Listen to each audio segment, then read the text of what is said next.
2021 தேர்தல் அறிக்கையில இந்த சிறுபான்மையினருக்காக சொன்னப்பட்ட எந்த ஒரு விஷயத்தையுமே திமுக செய்யல. இந்த நேரத்தில 2026 தேர்தல்ல இந்த சிறுபான்மையினர்கள் திமுகவை எவ்வாறு கையாளுவாங்க? இல்ல திமுக இந்த சிறுபான்மையினர்ல எப்படி கையாளுவாங்கன்னு நினைக்கிறீங்க? தமிழ்நாட்டுல வேற வழியே இல்ல. ஏன்னா பாஜக கூட அதிமுக கூட்டணி போயிடுச்சு.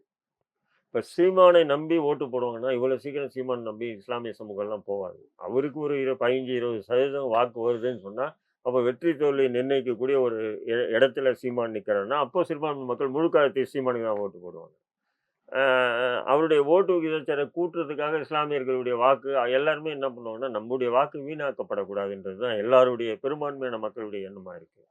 அப்படின்றதுனால அந்த வாக்கு சீமானுக்கு போகுமான்னா போக வாய்ப்பில்ல. அதிமுக கூட்டணிக்கு பாஜக வந்துச்சு. அதனால அங்க போக வாய்ப்பில்ல. டிவிகே விஜய்க்கு போகுமான்னு சொன்னா நிச்சயம் 100% போக வாய்ப்பில்ல. மறுபடியும் அது திமுகவுக்கு தான் போகும். திமுக செய்யல என்பது தான் எதார்த்தம்.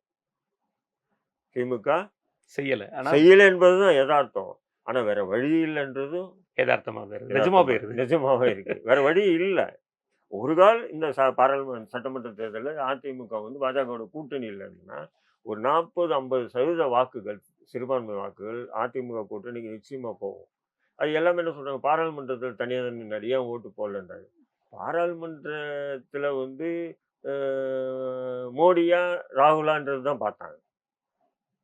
புரியுதுங்களா? இப்ப நீங்க பாஜகவை தவிர்த்துட்டு நின்னீங்கன்னா, எடப்பாடியா எடப்பாடியா, ஸ்டாலினான்னு ஸ்டாலின். பார்ப்பாங்க. அப்போ ஸ்டாலினோட எடப்பாடி சிறந்தவர்ன்றது தான் இஸ்லாமியர் தேர்ந்தெடுப்பாங்க. அதுல எந்த மாற்று கருத்து இல்ல.